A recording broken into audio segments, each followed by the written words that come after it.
Today we're looking at the plot of By the Waters of Babylon and just reminding ourselves of what this short story is actually about. By the Waters of Babylon is a post-apocalyptic short story by Stephen Vincent Bennett, an American author who published the story July 31st, 1937 in the Saturday Evening Post. It was first titled The Place of the Gods, but its title was later changed to By the Waters of Babylon. Bennett came from a family of 3 siblings who were all writers. His dad was really keen on knowledge and made sure the kids had a good education. This is very evident in the story, as one of the main themes is the discussion of whether wisdom or knowledge is better. So the plot of the story follows a young man called John. John is a young man in a tribal community who is training to be a priest like his dad was. In order to become a priest, he has to go on a spiritual journey to prove he is a man. This is something that is called a rite of passage and is common in many tribal cultures around the world.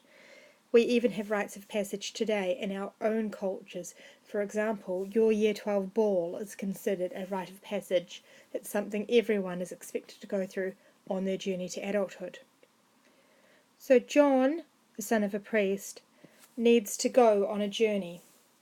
He has dreams that he needs to go to this great dead place of the gods, which is an old ruined city where people used to live, but at the time he has been told that gods used to live there.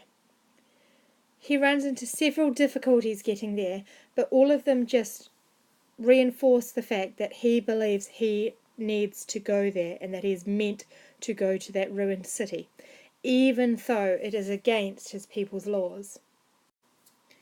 John makes it to the city after crossing the river and is overawed by this city which he thinks belonged to the gods. However, while staying the night there, he has a dream-like vision where he sees what happened to the city there, how it was destroyed and what it used to be like. Because of that vision, when he comes across the body of a mummified man in the apartment where he stayed, he realizes that the ruined city was built and destroyed by men just like him. When John returns home, he tells his father about his vision and how he realized that man doomed themselves and that it was not gods who had previously built all those wonders.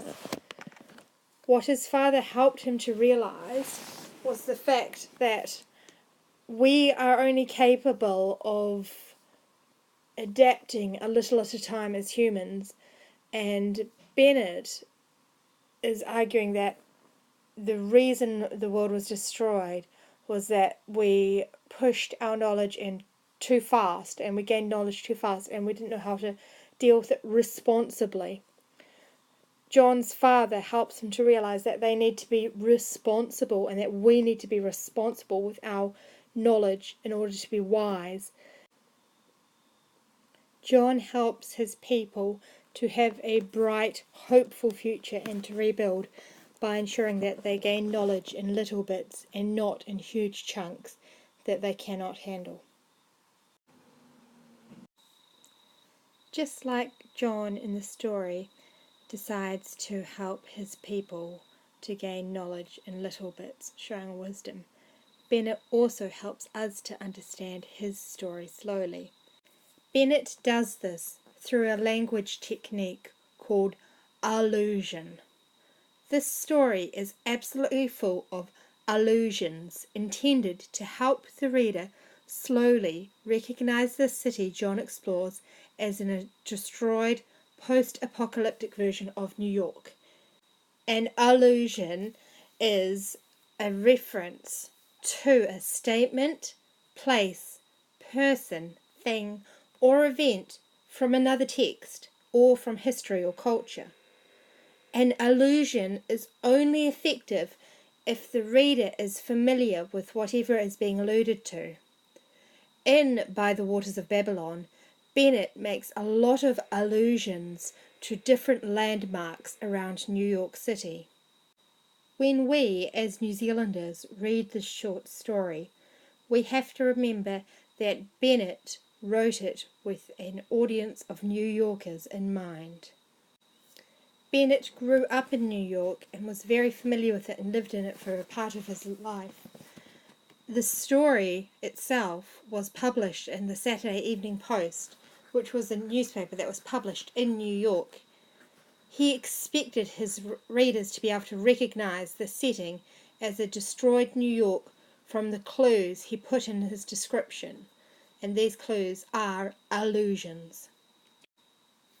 We, however, may not pick up on these, so I'm just going to take you through a few of the allusions that are in By the Waters of Babylon. The great river Udison that John had to cross to get to the place of the gods was the Hudson River. Obviously, over time, Bennett has played with words and made it change from Hudson to Udson to Udison. So that is one allusion that New Yorkers could have picked up on. An allusion that you are more likely to have understood is the old books and writings that John found in the place of the gods. These obviously were books written in English by our own society before it was destroyed by the Great Burning.